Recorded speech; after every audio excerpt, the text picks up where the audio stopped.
आप सभी का स्वागत है। आज हम एक बहुत ही दिलचस्प विषय पर बात करने वाले हैं, बिहार की प्रमुख नदियां और उनका भौगोलिक विश्लेषण। देखिए, किसी भी जगह का भूगोल समझना हो तो वहां की नदियों को समझना सबसे जरूरी होता है, और बिहार का परिदृश्य तो पूरी तरह से इसकी नदियों ने ही गढ़ा है। आज के इस विश्लेषण में हम राज्य की जमीन को आकार देने वाली दो बिल्कुल अलग तरह की नदी प्रणालियों को डिकोड करेंगे। तो चलिए इस सफर की शुरुआत करते हैं।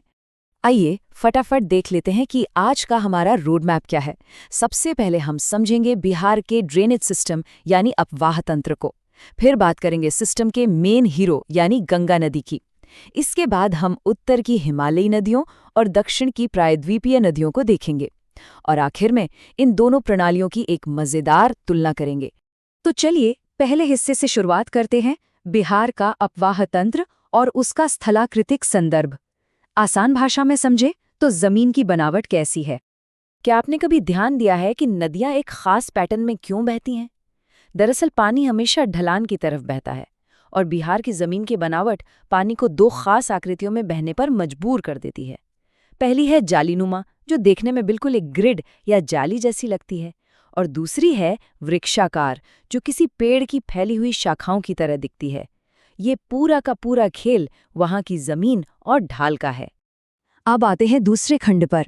बात करते हैं उस केंद्रीय धमनी की जहां ये सब नदियां आकर मिलती हैं, गंगा नदी। 445 किलोमीटर, इस नंबर को ध्यान में रखिएगा। वैसे तो गंगा नदी की कुल लंबाई 2525 किलोमीटर है, लेकिन बिहार के अंदर इसका सफर ठीक 445 किलोमीटर का है। गंगा सिर्फ एक नदी नहीं है, बल्कि ये पूरे बिहार के ड्रेनेज सिस्टम की रीढ़ की हड्डी है। उत्तर और दक्षिण की लगभग सारी नदियां आकर इसी में मिल जाती हैं। ये बक्सर से एंट्री लेती है, कटिहार से बाहर निकलती है, और इसका जल ग्रहण क्षेत्र 15,000 वर्ग किलोमीटर से भी ज्यादा है। अगर हम गंगा के सफर को मैप पर देखें तो ये बिहार के कुल 12 जिलों से होकर गुजरती है। बक्सर और भोजपुर से शुरू होकर ये भागलपुर और कटिहार तक जाती है। लेकिन यहाँ सबसे खास बात पटना की है। पटना में गंगा का सफर पूरे 99 किलोमीटर लंबा है। शहरी भूगोल और वाटर मैनेजमेंट के हिसाब से पटना का ये हिस्सा बहुत ही ज्यादा अहम है। चलिए अब जरा उत्तर दिशा की तरफ चलते हैं। हमारा तीसरा खंड है हिमालय की नदियां, जिन्हें हम उत्तरी हेवीवेट्स भी कह सकते हैं। ये उत्तर की नदियां सदावाहिनी होती हैं, मतलब इनमें साल के 365 दिन पानी रहता है। ऐसा क्यों? क्योंकि इन्हें पानी सीधे ग्लेशियरों के पिघलने से मिलता है।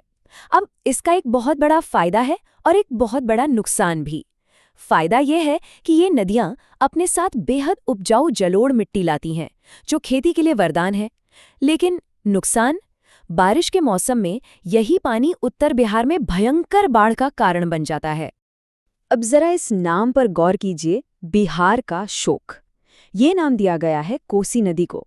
नेपाल से निकलकर ये नदी बिहार में 260 किलोमीटर का एक बहुत ही अशांत और ऊबड़-खाबड़ सफर तय करती है। इसका जलग्रहण क्षेत्र इतना विशाल है और ये इतनी बार अपना रास्ता बदलती है कि इसे रोक पाना लगभग नामुमकिन हो जाता है। इसी विनाशकारी बाढ़ की वजह से इसे ये दुखद नाम मिला है।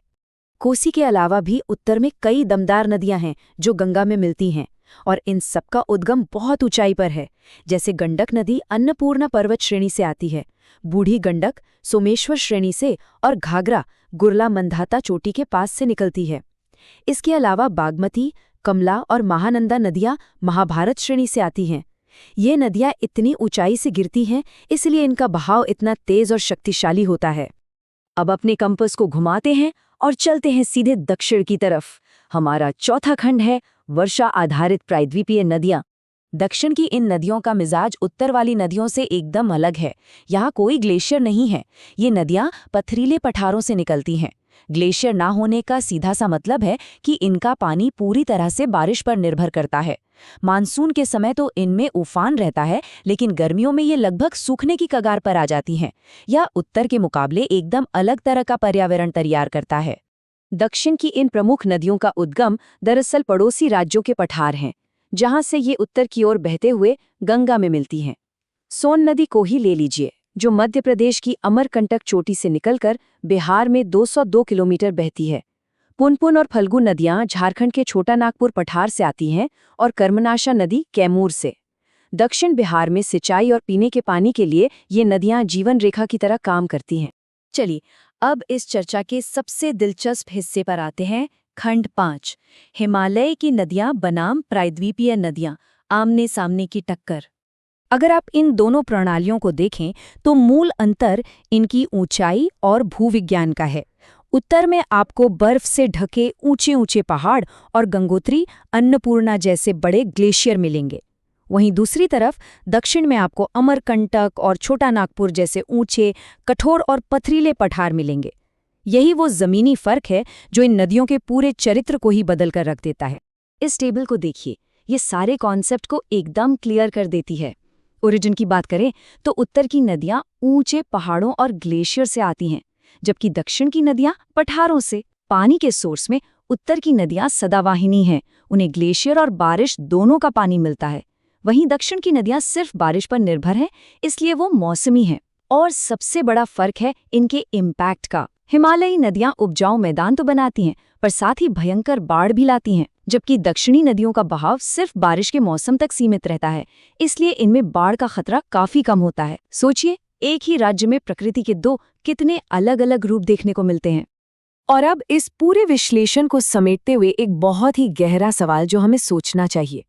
आज जब जलवायु परिवर्तन के कारण मौसम के पैटर्न तेजी से बदल रहे हैं, ग्लेशियर पिघल रहे हैं और बारिश का कोई भरोसा नहीं रहा है, ऐसे में उत्तर और दक्षिण के बीच का ये नाजुक संतुलन कैसे बना रहेगा? खेती पर निर्भर इस पूरे क्षेत्र का भविष्य अब इसी संतुलन पर टिका है। ये एक ऐसा सवाल है जो आने वाले कल को तय करेगा। इस विश्लेषण का हिस्सा बनने के लिए आप सभी का बहुत बहुत धन्यवाद।